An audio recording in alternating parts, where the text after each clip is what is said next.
ان دور میں نظام اچھا تھا. وہ کیوں اچھا تھا؟ کیونکہ فرسٹ ایئر آف گورنمنٹ ہی نہیں ہوتا تھا. ڈکٹیٹرز کو تو سوٹ کرتا تھا کہ لوور ٹیئر بہترین ہو اور معاملات چلیں, نیچے لوگ پیسیفائی ہوں.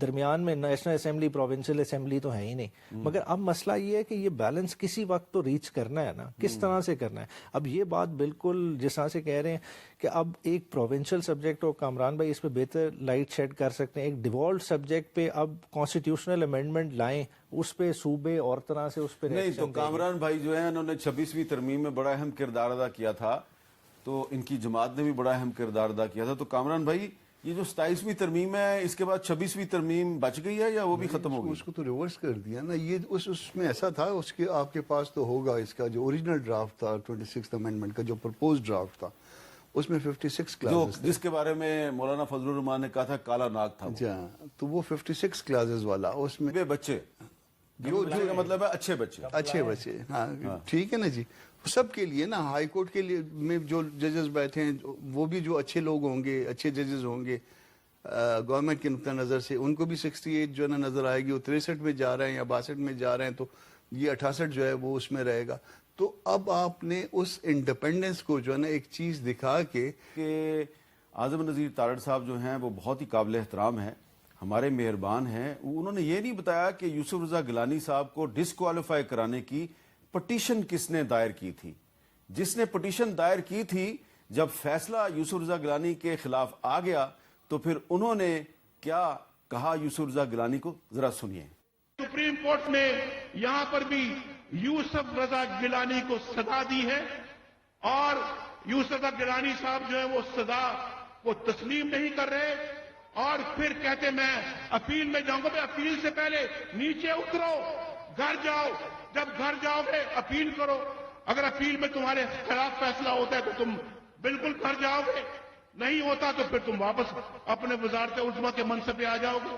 لیکن یہ بات نہیں کہ سپریم کورٹ فیصلہ دے اور آپ اس کو ماننے سے انکار کرو. یہ انسانوں کی بستی ہے, انسانوں کی, یہ حیوانوں کی بستی نہیں ہے. عمران خان نے, اور پھر عمران خان کو دوبارہ نواز شریف صاحب نے اور یوسف رضا گیلانی صاحب کی پارٹی نے مل کر ڈسکوالیفائی کروایا, اور یہ جو میوزیکل چیئر کا کھیل ہے یہ چلتا جا رہا ہے. تو مصطفیٰ کمال صاحب یہ کھیل کہاں جا کے رکے گا؟ حامد بھائی اگر سچ پوچھے نا تو میں نے کل بھی یہ بات کی ہے, ہماری جمہوریت ہماری ناک کے آگے سے شروع ہوتی ہے اور یہیں پہ ختم ہو جاتی ہے. ہم اپنے مطلب کی تشریح نکال کر اس کو نام دے دیتے ہیں. دیکھیں ابھی آپ بات معذرت کے ساتھ بار بار بات, لیکن مثال کے طور پر مثال کے لیے میں بات کہہ رہا ہوں.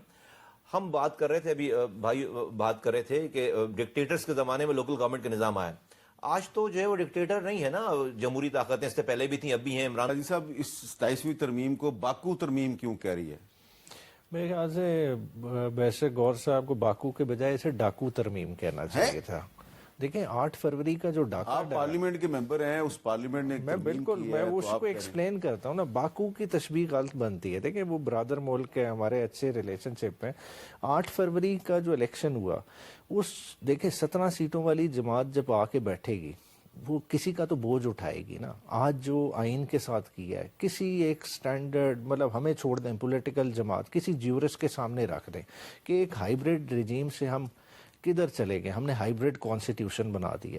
جب اس طرح کا نظام بنائیں گے تو ہم کیا ملک کو سنوار رہے ہیں؟ ہم خود اس دیکھیں آئین آپ کا کیا ڈاکومنٹ ہے, ایک کنسنسس والا ڈاکومنٹ تھا. 1973 کا آئین جو تمام پارٹیز نے کنسنسس سے بنایا, اتنی کہ جو ہے نا اس انڈیپینڈنس کو کمپرومائز تو کرنے. پورا سچ یہ ہے 27ویں ترمیم کا کہ اس میں 26ویں ترمیم ریورس ہو گئی. ریورس ہو گئی ہے. اچھا, آج اعظم نذیر تارڑ صاحب جو ہیں انہوں نے بھی ایک 27ویں ترمیم کے بارے میں بات کی ہے, تو اس میں سے بھی ہم پورا سچ تلاش کرنے کی کوشش کرتے ہیں. 27ویں آئینی ترمیم میں گئے تو 184 کو جب ڈسکس کیا تاریخ کے جھروکوں میں گئے. ایک اختیار جو کہ دنیا کی بہت ساری جورسڈکشنز میں نہیں ہے, اس پہ بحث و مباحثہ کیا گیا جسے ہم سوو موٹو کہتے ہیں. اور سوو موٹو کی نظر منتخب وزیر اعظم کو ہار بھیجنے سے شروع کریں یوسف رضا گیلانی صاحب کو.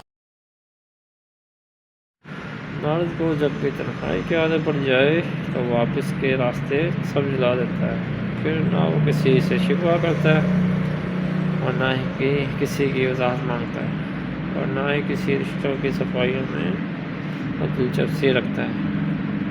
پھر وہ خاموشی کو اپنا ہمراز بنا لیتا ہے اور سناٹے سے دوستی کر لیتا ہے. اب وہ راتوں کو جاگتا ہے مگر نیند کا شکوہ نہیں کرتا. دن بھر وہ اپنے آپ کو مسرور رکھتا ہے مگر تھکاوٹ کا تذکرہ بھی نہیں کرتا. اس کی آنکھوں میں کئی طوفان دفن ہوتے ہیں لیکن وہ ان طوفانوں کی تپش چہرے پر نہیں آنے دیتا.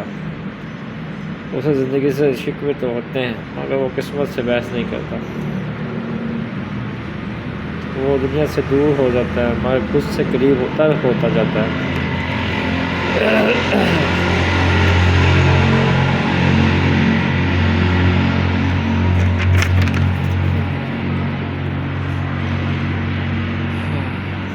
تو جب بھی تنہائی کی عادت پڑ جائے تو وہ واپسی کے بعد سب راستے جلا دیتا ہے.